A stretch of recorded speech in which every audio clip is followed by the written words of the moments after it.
What's up, guys? Young Hollywood is about to take you behind the scenes of the phenomenon that is Disney's Frozen. Caroline, should I introduce you as the Queen of Arendelle? I mean, sure, here. What an honor to play such an iconic character. No pressure, right? You know, I kind of take that pressure and let it go because I literally have to every night. So it empowers me. It fuels me, and then it's just so fun. It is such a fun role to play. Of course, you mentioned Let It Go first. I didn't even have to bring it up. You get to sing one of the most famous songs out there. Yeah. Every child knows it, loves it. I have to go out there and just feel free. And if I do that and I just take the ride of the song, it is just thrilling and fun, and it's this high belty musical theater number where she's like creating an ice castle before your eyes, and I have magic, and it's just so much fun. And if I have fun with it, then everybody else has fun with it, and then it's just great. We have a Caroline playing the Queen of Arendelle, Miss Elsa. We have a Caroline playing Anna. Yes, there's definitely a little bit of pressure that I feel, but ultimately as an actor, you just have to be able to set the pressure aside and just treat it like any other role that I've played. Just look at what the script says, listen to the music, you know, the costumes obviously inform, the wigs, like everything have been like custom fit to me, so it's only fair that I try to custom fit the role to me as well. You are the production supervisor of Disney's Frozen. Now, that is no small task. Take me through what goes into putting Disney's Frozen on a stage, because that almost seems unimaginable. Well, actually, it is a big task. One thing you should know is that the creatives, the director, they didn't want to make a carbon copy of the movie. So you're going to see many of the elements from the movie, but you're going to see a really thought out version of a live performance of it on stage. We're kind of in the midst of ice magic right now. Yes. And how we create our ice is through video. When we transform from Arendelle, which is a lot of wood and the palace, and we actually go outside into the land where Elsa has frozen Arendelle over, we actually go into pieces like this, which is called the ice legs. And this actually comes apart when we travel it. As you see, it comes apart in different stages to actually stack on top of each other when we actually come into a theater. And the process, the timing of all of that? A little over 10 hours to get out of the theater. And then when we go into a house, we usually give ourselves like a day and a half to put it back up. Here's the iconic ice dress. I am always shedding beads, or ice, as they say. So this is constantly being rebeaded and worked on because she is just so delicate. And but when I put her on and I look in the mirror, I feel like Elsa. Truly, it's so amazing. We're standing in front of the iconic Anna. Yes, dress. This beautiful coronation gown. Selfishly, as an actor, when you have all of this gorgeous like beading and shimmery like hand embroidered details, it totally transports you into the character and the world of the play.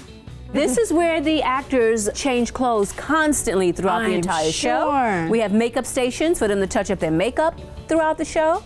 Also, when they put their wigs on, this is all done in this area. There have been approximately 300 costumes built that have all been designed by Christopher Oram. Hand sewn, detail oriented. Exactly. Oh yeah, exactly. The audition process of even getting this role. Yeah. Did you think you were going to get it? Was it locked in, or you were just like any other actress? Auditions, callbacks. Yeah, I don't really. I go into and I give everything I have all the time. And every performance, I give whatever I can that day, 100%. And the same goes for auditions. And the final callback was on the Broadway stage, so I got to sing "Let It Go" on the stage with the set around me and 30 people in the audience, and so that was pretty magical, and I got the call later on that day. I auditioned for this first about 2 years ago for the pre-Broadway production in Denver, and had 7 callbacks for that over the course of a couple months, and then when they were announcing the auditions for the tour, I had about 8 more callbacks for that. It was a really emotional time to hear that I got the part. Your husband gets the call as well. Yeah. We have never worked together, and this is the first time we've gotten to see each other in the workplace. And we've done a lot of long distance because obviously he's an actor as well, and so we go where the work is. It's so cool that we get to do it together. Well, I saw him. Where is he? Let's show him. Austin, Colby, where are you? Where are you? I want to put you two together. Look at my dress. Have you seen this yet? I have. It's extraordinary. This is Austin. You get to be in Frozen playing Hans. I know. But to be able to play a character that so many people are familiar with just because of the film, to be able to play a character that gets to sing a fun song, and to work with this amazing cast is a dream. And the girls with you, singing along with you. They look up to you, they admire you. I love that this is the role model, this is the character that they're looking up to, and I get to play that character and that role model for these young women, and then also adult women and men, and people are coming and are so moved by the story. And just, it's empowering.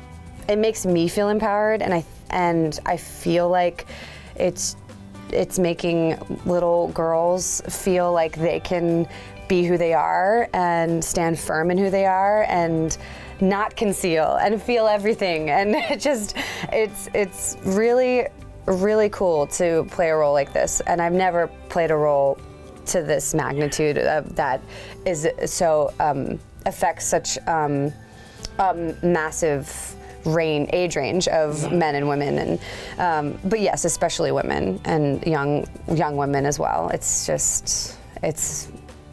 warms my heart every day. It's really, really sweet. I do love seeing kids and also adults, people come dressed up, everybody. And it's amazing to see them sort of registering that that's me, and it's really special that we get to give people a really lovely night, a beautiful story, beautiful music, a big spectacle. The little ones, they come dressed up as Anna, they come dressed up as Elsa. Sometimes we have little boy Olafs. I was going to say, do you have Olafs? Every now and then we have an What Olaf about sitting in Sven? the Do you have a Sven? We don't have a Sven. That we don't. Do you want to just give me a little something of those three words, Let it go. Those words.